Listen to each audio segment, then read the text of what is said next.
The sixth reason is the arrival of the Huns and the migration of the barbarian tribes. The barbarian attacks on Rome partially stemmed from a mass migration caused by the Huns' invasion of Europe in the late 4th century. While these Eurasian warriors rampaged through northern Europe, they drove many Germanic tribes to the borders of the Roman Empire. The Romans grudgingly allowed members of the Visigoth tribe to cross south of the Danube and into the safety of Roman territory. I don't know how to pronounce these names, but they treated them with extreme cruelty. Roman officials even forced the starving Goths to trade their children into slavery in exchange for dog meat. In brutalizing the Goths, the Romans created a dangerous enemy within their own borders. When the oppression became too much to bear, the Goths rose up in revolt and eventually routed a Roman army and killed the Eastern Emperor Valens during the Battle of Adrianople in 378 AD. The shocked Romans negotiated a flimsy peace with the barbarians, but the truth unraveled in 410, when the Goth king Alaric moved west and sacked Rome. With the Western Empire weakened, Germanic tribes like the Vandals and the Saxons were able to surge across its borders and occupy Britain, Spain, and North Africa. We already talked a bit about multiculturalism, illegal immigration, legal immigration, so on and so forth. But one of the things I can see is the refugee crisis, because the Romans would go in these areas, destabilize these areas in some cases, and then they would have refugees. Notice the Syrian refugees, because of the disastrous Syrian conflict we got into. The US, Britain, France, places in the West. But basically the main modern parallel that I see is just an influx of more individuals who do not speak the language, who have nothing in common with the culture. Multiculturalism does not work, if you haven't noticed yet. Christianity and the loss of traditional values. Before Constantine, the main religion of the Roman Empire was paganism. Paganism believed in the greatness of Rome, the greatness of the Roman citizen. A lot of the traditional values of Rome itself hinged on the pagan religion. After Constantine made Christianity the main religion of the empire, it contributed to the precipitous drop. Here it's sort of a vice versa thing, because if you read our founding documents, the Constitution, the Declaration, you look into the foundational principles, the philosophies that led to those documents, you will notice that they came from a Christian perspective. Now you notice that Hollywood, the media, schools everywhere is working to out Christianity, and instead replace it with love everybody. Our country was founded, I'm not a Christian by the way, I'm not religious myself, I'm just a student of history. I absorb it like a sponge.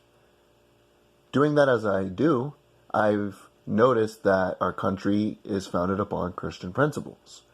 When you remove Christian principles, just like when Rome removed their pagan religion, more or less, it contributes to the loss of your culture and identity. The eighth and final reason was the weakening of the Roman legions. The military became weak because it had to extend far beyond its territory, because of the barbarians.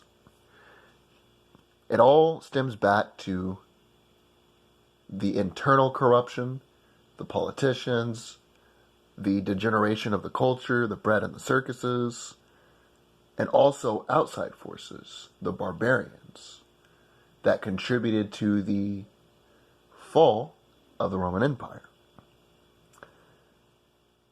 Let me show you something that is interesting, though, that I found. It's called the cycle of civilizations. If you read about any great civilization, whether it's Greece, Rome, Babylon, and the United States today, you will notice this cycle that arises. So you begin in bondage. Rome, the United States, were in bondage. You get your spiritual faith. Theirs was paganism. The United States was Christianity. You have great courage to get through the hard times. Then you have liberty, the Constitution Declaration. Then you have an abundance of wealth. Look at the United States today. It is the freest and the wealthiest in terms of material goods. Smartphones. Everybody has air conditioning, refrigerators, color TVs. And then you see selfishness. We see that a lot in our society. People becoming exceedingly more selfish. You see complacency. People today are since they have a lot of abundance like they did during the Roman Empire, they're becoming very selfish and complacent. Part of the population is complacent, selfish, and a lot of them are apathetic. Well, something that happened in the Roman Empire that I forgot to get to is that there were more people paying taxes than there were living off the taxes rather than paying the taxes themselves. That also contributed to the massive amount of debt.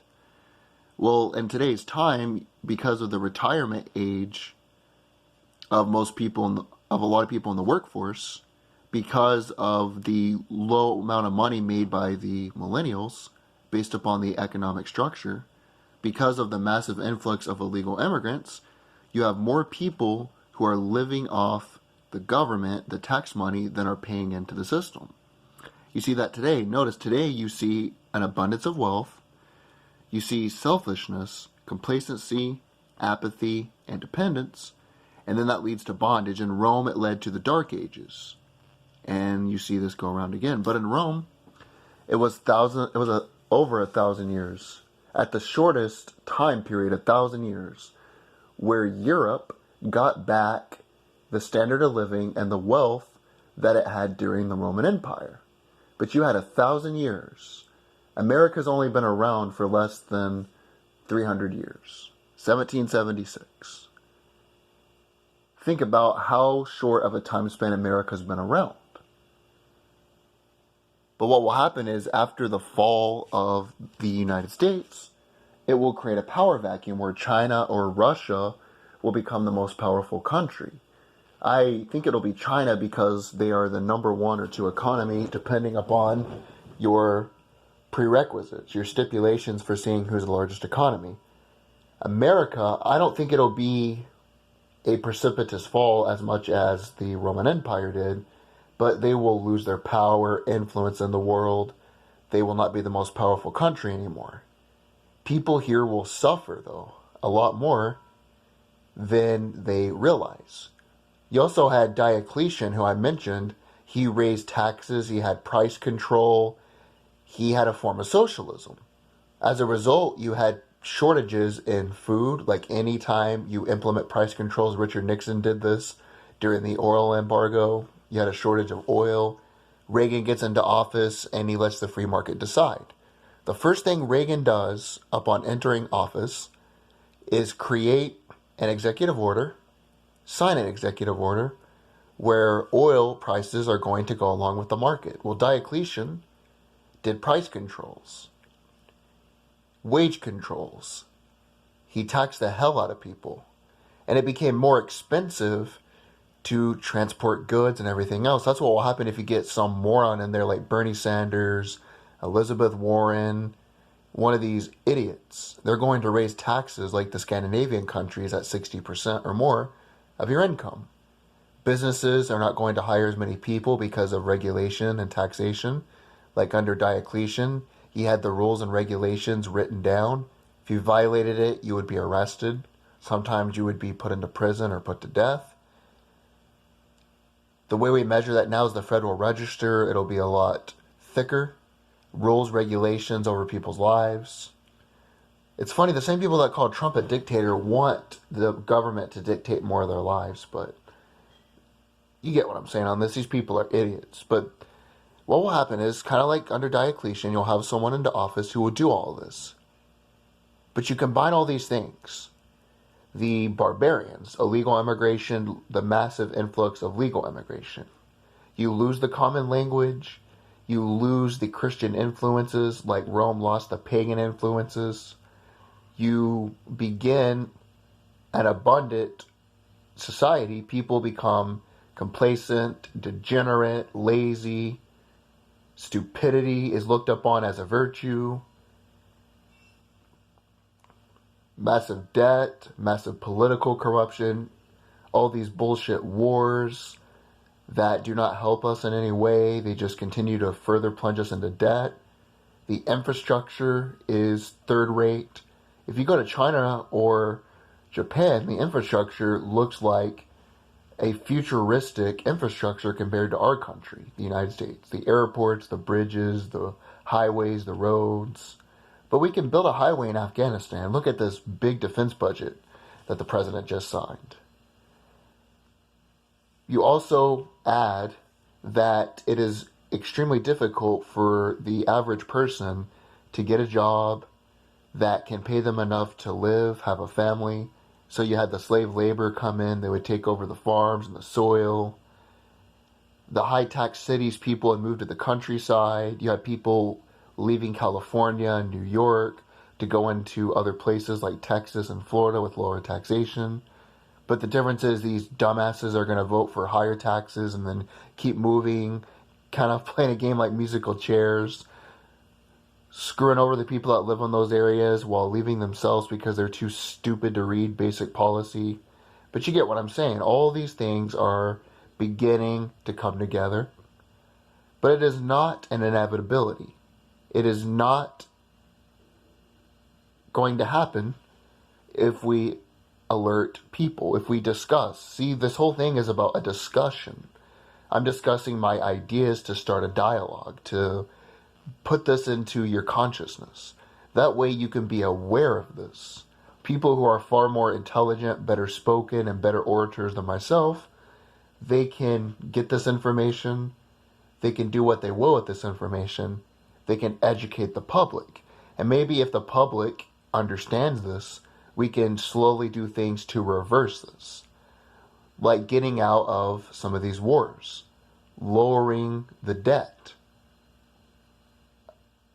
One more thing before I close. I mentioned about the currency.